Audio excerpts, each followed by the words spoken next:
Hello everyone, it's Joe Screbbles from IGN here, and what the hell is going on? Metal Gear's always been strange, but these are wormholes. Now, I might not be able to tell you exactly what those are about, but let's go back to the start of the new Metal Gear Survive trailer and try and figure out more about what this game could be. So, we begin with a series of shots that have been pulled directly from the ending of Metal Gear Solid 5 Ground Zeroes. But this shot of Big Boss looking back across his ruined mother base is brand new. Now, some might say that this means Snake's going to be in the game. To me, I think it's just a way of bridging between Ground Zeroes and Survive, and nothing more. I think we're watching Snake literally leaving the game, and maybe the series. So, here's my first major bit of speculation. You see this character suffering a weird fate after he's seen his boss abandon him on a weaponized oil rig? I don't think he's the main character, because I don't think there is a main character in Metal Gear Survive. The second protagonist we see is a completely different guy, which I think points to character customization, similar to when you create your multiplayer avatar at the beginning of The Phantom Pain. Now, avoiding that one, we're going to come back to that later, what I really want to focus on here is the fact that we're seeing good old melee weapons in a game drawing directly on the Metal Gear Solid 5 template. Now that's a bit strange. This is a pipe, and later on we see jerry-rigged spears, which is a first for this sub-series of games. Now, does this zombie's crystal horn remind you of anything? I think it bears a startling resemblance to Big Boss's own horn in The Phantom Pain. Now this is super speculative, but could this all be a coma-related nightmare for Big Boss before The Phantom Pain starts? Probably not. But maybe.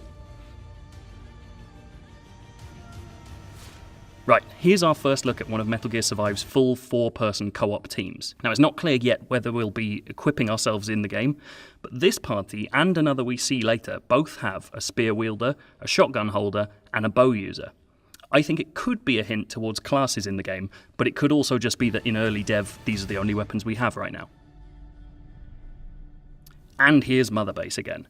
It's the Militaire Sans Frontières base from Peace Walker and Ground Zeroes, and that red light even reminds me of Peace Walker's boss AI. Now take note of that fenced area at the bottom. Not only does it hint that these people have been here for a while and built defences to cope with this world, but it's where we spend the rest of the trailer. I think that this is your home base from where you set off on scavenging expeditions. If you notice, the party's carrying supplies they didn't have at the start of the trailer. And look, there's loads of zombies now.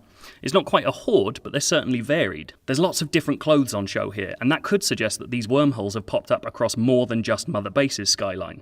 It's also worth pointing out that some of the zombies don't have those horns. Your guess is as good as ours on that one, though. And look, to back up my various theories throughout this trailer, this looks like an entirely different party, but with the same sets of weapons. It seems like these are customized characters who just happen to use the same stuff.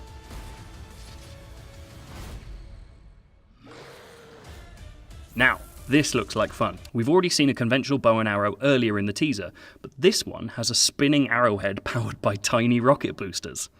I think that points to upgradable weaponry, which could be using those scavenged materials that we saw with the party earlier.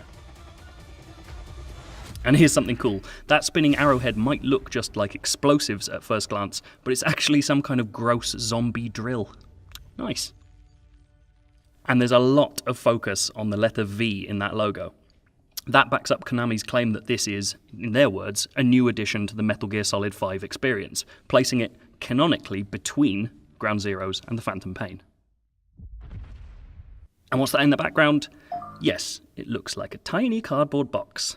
You couldn't sneak that one past us.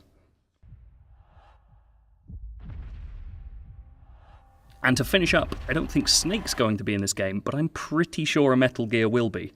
Apart from the viewpoint, that screech sounds most like Metal Gear Solid 2's Metal Gear Ray. Maybe we'll be fighting a whole litany of Metal Gears. Who knows? And that's it. Did you spot anything we missed? Let us know in the comments, and for everything else Metal Gear Survive, keep peeping at IGN.